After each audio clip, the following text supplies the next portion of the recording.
बात गुजरात की करते हैं। मोरबी हादसा गुजरात में जो हुआ था वो किसकी लापरवाही से आखिर हुआ था? आखिर इस हादसे का जिम्मेदार कौन था? मोरबी हादसे का असल सच अब सामने आ गया है।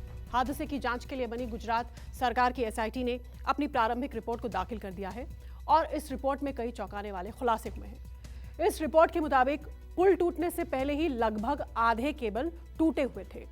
एसआईटी की प्रारंभिक रिपोर्ट में और क्या-क्या खुलासे हुए हैं, देखिए ये रिपोर्ट।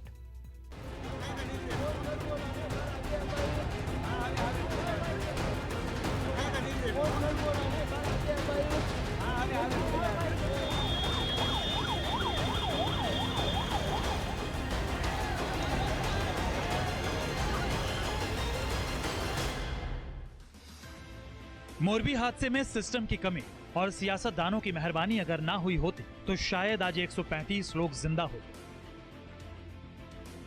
परिवार के साथ होते, अपनों के बीच होते। क्योंकि 112 दिन बाद एसआईटी की रिपोर्ट कहती है सिस्टम में जंग लगा था और इसी जंग ने 135 लोगों की जान ली।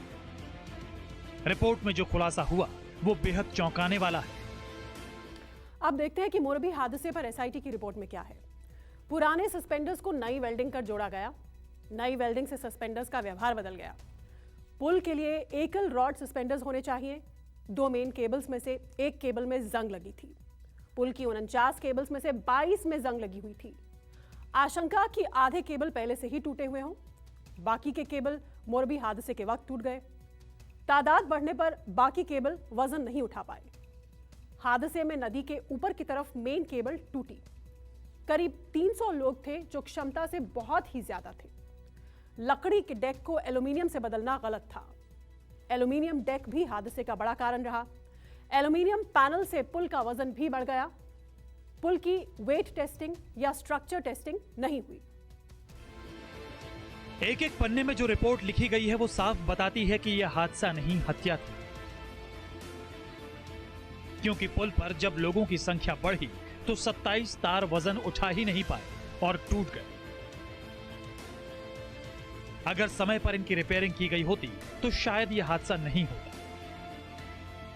रिपोर्ट के मुताबिक ओरेवा कंपनी और मोरबी नगर पालिका दोनों 135 लोगों के मुजरिम हैं, क्योंकि दोनों ने सुरक्षा के जो एग्रीमेंट किए थे उनको ताक पर रखा और सिर्फ कमाई की। तो ओरेवा मोरबी नगर पालिका एग्रीमेंट पर एसआईटी ने क्या कहा? एग्रीमेंट के लिए जनरल बोर्ड की अनुमति जरूरी थी। जनरल बोर्ड की बिना अनुमति ही एग्रीमेंट किया गया। एग्रीमेंट पर ना तो जनरल बोर्ड की सहमति मांगी गई, ना ही बोर्ड मीटिंग में सहमति का मुद्दा उठाया गया। अनुमति प्रॉपर इंस्पेक्शन के बाद एग्रीमेंट होना चाहिए था। मोरबी हादसा 30 अक्टूबर 2022 को हुआ था। इसमें 135 लोगों की मौत हो गई थी। Bureau report, news 24।